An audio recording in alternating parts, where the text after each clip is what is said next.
ครับในถิ่นแคว้นล้านนาในโบราณนั่นนะครับมาตั้งแต่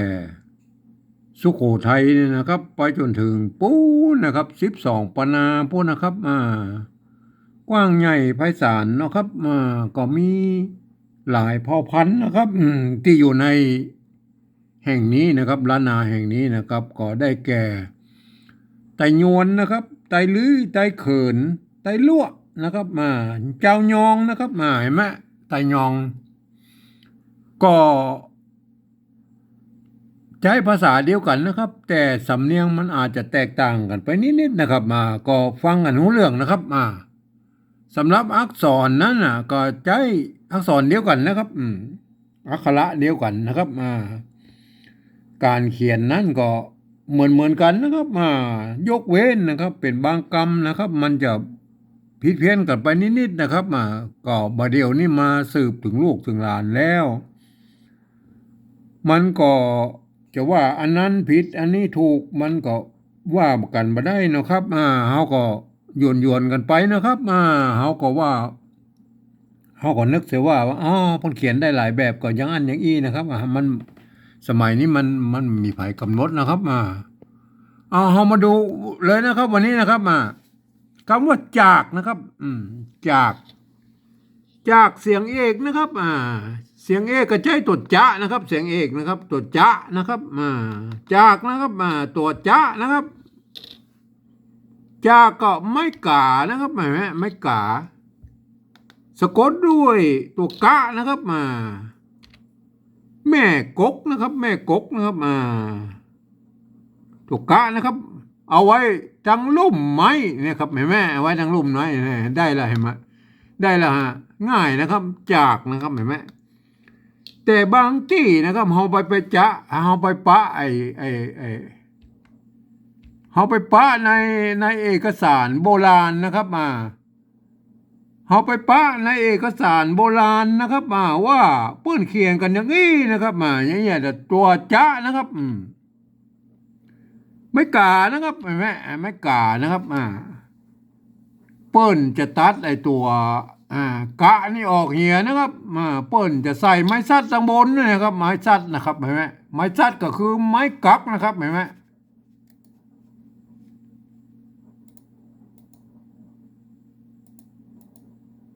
ไม้ซัดก็คือไม้กักนะครับ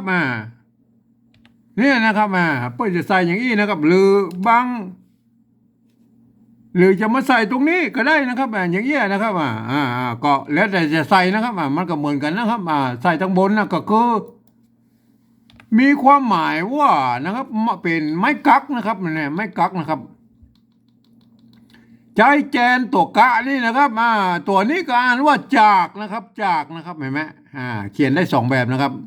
เพราะฉะนั้นเราเจอกันโบราณมาแล้วว่าเปิ้นเขียนกันอย่างนี้นะครับเพราะฉะนั้นเขาบอกว่าไผ่พิษไผ่ถูกแล้วนะครับแม้กระทั่งข้อตกลงปี28นะครับว่าการปริวัติภาษาธรรมแห่งละนานะครับเปิ้นก็บันทึกตัวนี้ไว้นะครับตัวจากเนี่ยนะครับมีนะครับมีในข้อตกลงปริวัติปี28นะครับจากนะครับจากนะเขียนได้2แบบนะครับ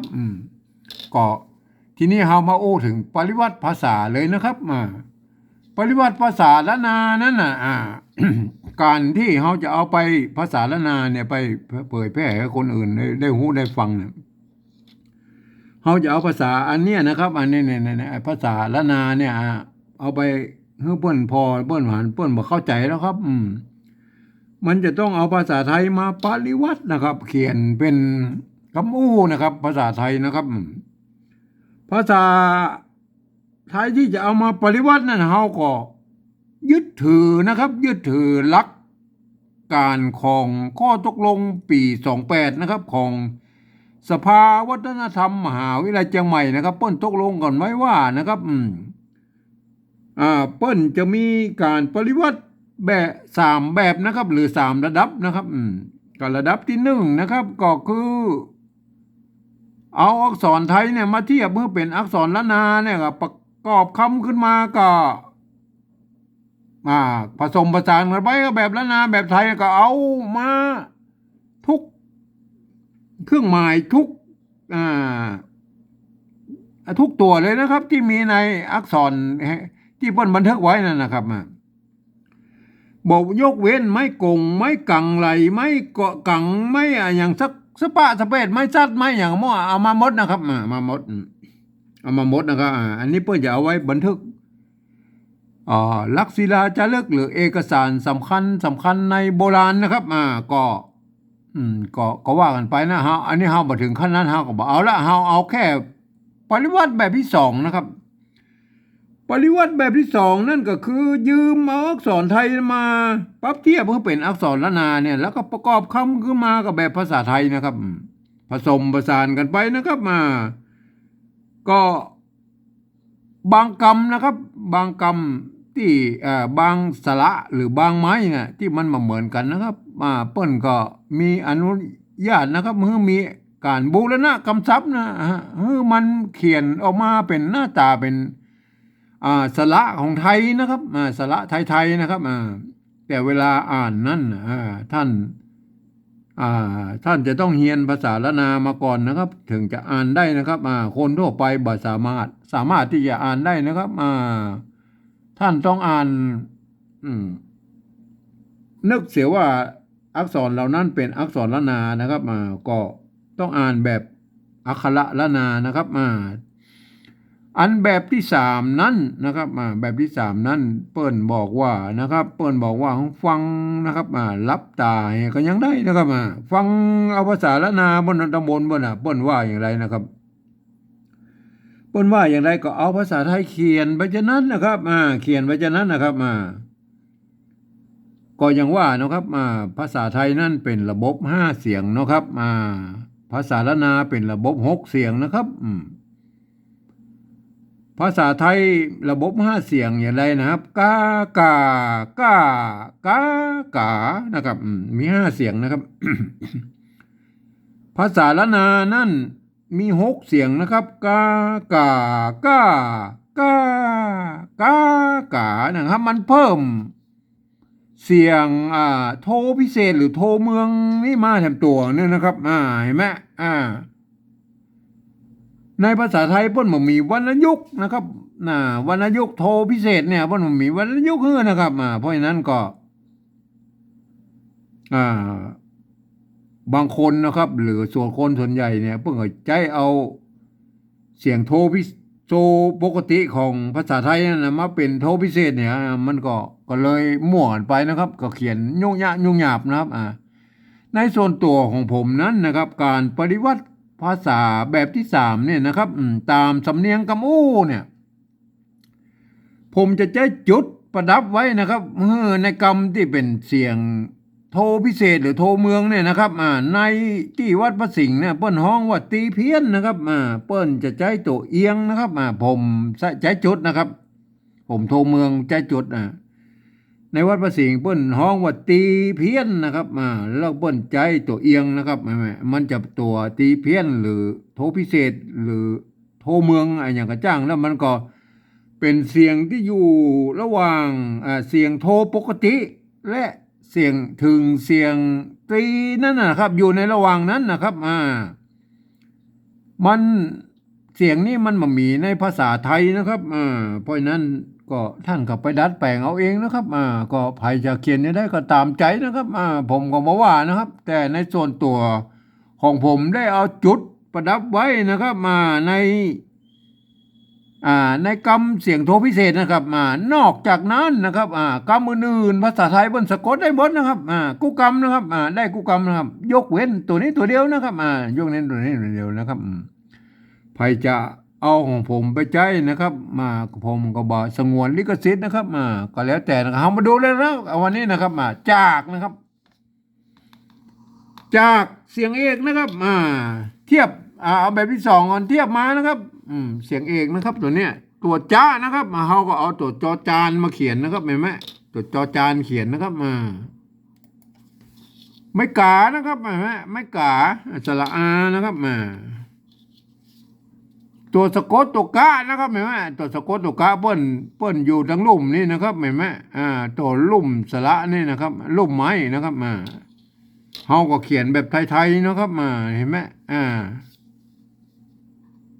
จากนะครับเห็นไหมจากจากเห็นไหมจากเสียงเอกนะครับเห็นไหมไอตัวนี้แล้วครับ ตัวที่สองแล้วครับตัวที่สองก็สักตัวจ้านะครับไม่กานะครับตัวจ้าไม่กานะครับตัวไม้ซัดเนี่ยเปิ้นใจแตนเป็นตัวกะนะครับไม่เป็นไม้กักนะครับไม้กักนะครับเพราะนั้นก็เขียนแค่กอไก่นะครับเห็นไหมเขาปริวัติแค่นี้บูรณะกำศัพท์เปิ้นห้องว่าบูรณะกำศัพท์นะครับมันฮื้อเป็นมาเป็นฮื้อมันหน้าตามันแบบไทยๆนะครับก็คืออย่างเอี้ยก็คือจากนะครับจากนะครับที่นี่เรามาอู้ถึงการปริวัติว่าภาษาละนาแบบที่สามนะครับตามที่ข้อตกลงปี28ของสภาวัฒนธรรมมหาวิทยาลัยเชียงใหม่เปิ้นตกลงกันไว้นะครับเปิ้นตกลงกันไว้ปี28แล้วนะครับสมัยนั้นนะครับเฮาก็เอามาใจนะครับ ข้อตกลงถ้าเฮาใจข้อตกลงเดียวกันนะครับแถมน้อยมันก็จะเขียนการปฏิวัติภาษาละนานั้นมันก็จะเหมือนกันนะครับก็ของทุกท่านเอาไปพิจารณานะครับจากนะครับเขาบอกพอแบบที่สองนี้ละเนี่ยเขานึกถึงว่าจากนะครับได้ยินเสียงจากแล้วเอาภาษาไทยสะกดไปด้วยนะครับจอจานสะกดเขียนไปนะครับสระก็ไก่เห็นไหมจากเนี่ยจากไทยนะครับจากไทยคนไทยก็อ่านว่าจากนะครับอ่านว่าจากนะครับอันตัวที่สองนะครับอันนี้ตัวที่สองได้ยินว่าจากนะครับจากก็เขียนจากไทยไปเลยนะครับเห็นไหมจากเห็นไหมเสียงเอกนะครับสรุปแล้วว่าแบบที่สองกับแบบที่หนึ่งเนี่ยมันก็แบบที่สองและแบบที่สามนี่ก็เหมือนกันนะครับเหมือนกันก็แล้วไปนะครับเหมือนกันก็แล้วไปนะครับก็บางคำที่มันเหมือนกันเนี่ยมันก็มีนะครับบางคำที่มันเหมือนกันมันก็มีนะครับในภาษาไทยครับปริวัติเนี่ยแบบที่สองแบบที่สามเนี่ยนะครับเห็นไหมสรุปแล้วนะครับสรุปแล้วก็จากเนี่ยนะครับก็เขียนได้สองแบบนะครับท่านจะพิจารณาท่านจะเขียนแบบใดก็ได้นะครับก็แล้วแต่นะครับตัวจ้าไม่กานะครับสะกดด้วยไม้กักนะครับตัวกะเนี่ยนะครับไม้กักสระด้วยแม่กกนะครับแม่กกโทษทีแม่กกอู้ผิดไปนะครับอันตัวที่สองเนี่ยนะครับไม้กานะครับบนใส่ไม้ซัดตั้งบนนี่นะครับบนใส่ไม้ซัดตั้งบนนี่แตนตัวกะตั้งลุ่มนี่เนี่ยอันนี้นะครับอันนี้คือพระอยู่ในโบราณนะป้นเขียนอย่างนี้นะครับเห็นไหมเพราะนั้นก็ท่านก็เขียนได้สองแบบนะครับไปพิจารณากันเอาเองนะครับว่าท่านจะเขียนแบบใดนะครับวันนี้ก็ผมก็ขอบรรยายเพียงแค่นี้นะครับ